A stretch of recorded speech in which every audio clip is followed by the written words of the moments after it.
Welcome to Buffalo Mafia Sports Talk. I am your host, Tommy. If you haven't hit the subscribe button, please do and hit that thumbs up. All right, you guys. So we had some breaking news on Friday. What was that? Well, really a few things, right, happened on, I believe, Thursday, Friday. So the first, which was very surprising because I just did a video that day saying Matt Milano is gone. He is gone. So stop even, worrying about it because Beane's going to let him walk. He's not going to sign him. He's going to want big money somewhere. And I am shocked, you guys, that Matt Milano re-signed and didn't even test the free agency market. Didn't even get into it. So this goes to show you a few things, okay? One, because of the cap space, the cap hit that the NFL took this year, a lot of players are understanding that they're not going to get what they thought they were going to get on the market because of what happened with the cap, the pandemic, all that stuff kind of messed these free agents up this year. So Matt Milano probably thought to himself, and his agent probably told him too, said, listen, you can either stay here and take a team-friendly deal, which, by the way, he still got paid, you guys.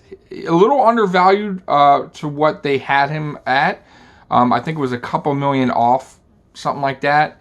But like I said, he had two options. He could either take a kind of a team-friendly deal, stay with a good team that he already knows, he's living here, he doesn't have to pick up and move. There was a lot to it, right? He's on a winning organization. He knows the coaches very well, right? Because a lot can happen for these guys. These guys could go sign somewhere else, and look what happened to Shaq Lawson. Perfect example, right? We let him go. We don't give him an offer. He gets a big contract in Miami. He's already traded.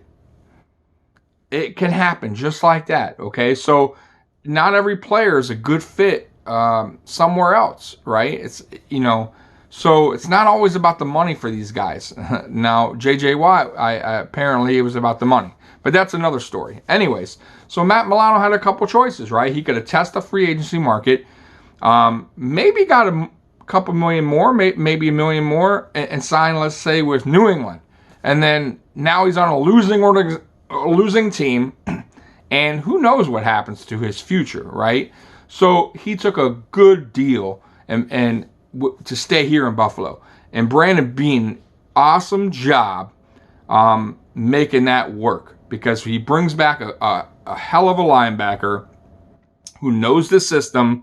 Yes, he's battled through some injuries, but now we got a whole off season, right? Hopefully he can get the camp on time. There's no other craziness going on in the world where he can prepare himself better. The whole team, really. But I think, good too because he's young. So it's not like we signed an aging guy for, 3 years. For perfect contract for him. Next, Daryl Williams. Another guy that I was 50-50 on. I did not think, I don't know if I didn't think. I wasn't totally convinced that Beane was going to re-sign him. I was on the fence because, Beane's smart, you guys. He's just not going to pull the trigger on anybody.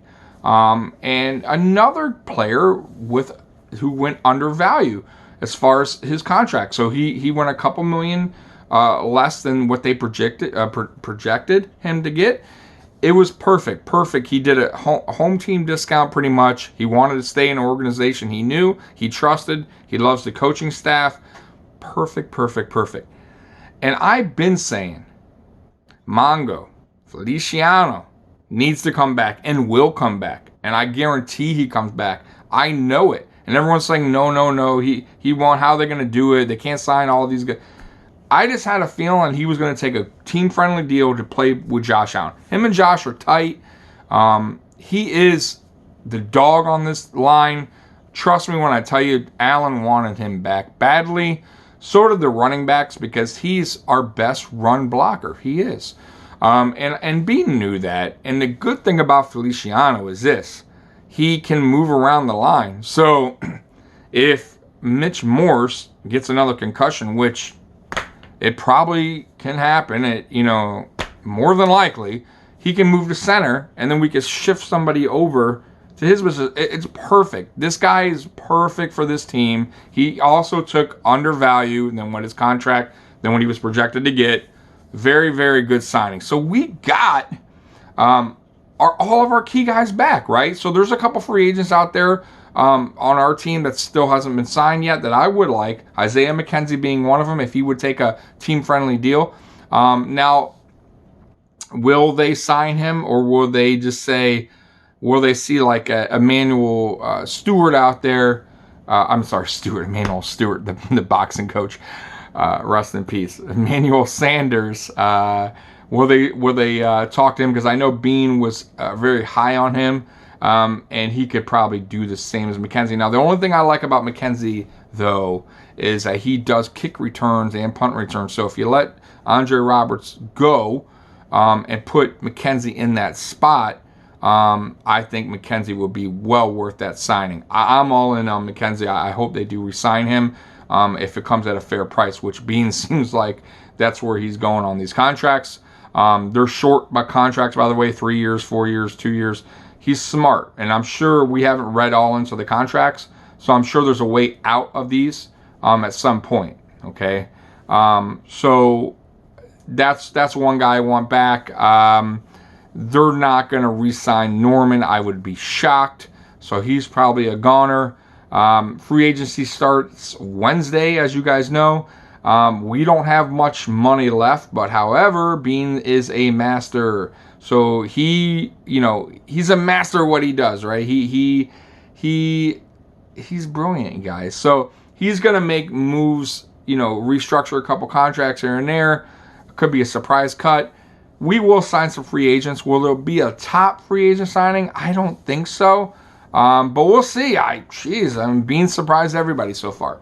So yeah, so that was the news over the week, pretty much. I think Thursday was Milano, Friday was Daryl Williams, and Saturday was it Saturday or Sunday? No, Sunday was Feliciano. So he got everything done before free agency started. Great job, Beane. So also Bojo, I keep hearing his name. He had a great season coming back compared to his season before, which he was pretty bad. So he played very, very well punting, though he didn't punt very much, right? I don't even think he did enough punts to get in the stat line as far as he averaged the highest net yard punt was like 50, but because he didn't punt, he had the least attempts. They didn't put him in that category. So he didn't even win, I don't think, top punter, whatever, the number one spot, because he didn't have enough punts during the season. So I don't know if Beane's going to look at that. If Beane thinks punters are, he could find one in the draft or undrafted punter or whatever the case may be. I'm not stressing so much if we sign him or re-sign Bojo. Be cool if he can come back, because it seems like he is trending up, but it's not the end of the world if he doesn't come back. That's one player I don't really, it's whatever. Now, there is one guy I want to talk about real quick. I did a video on him, Richie Incognito. Why do I want him so bad? Now you guys are understanding, right? So we signed Feliciano back at left guard, right? So, yes, that's Richie's spot, but Richie at 38, he probably knows his role, and he knows that he's going to be a rotational kind of player, in and out. But, you guys, if Morse goes down, which is probably going to happen, more than likely, it's just the way it works, or another guard, Feliciano can always move. That's what's great about the Feliciano signing. He can go anywhere on that line pretty much and be good.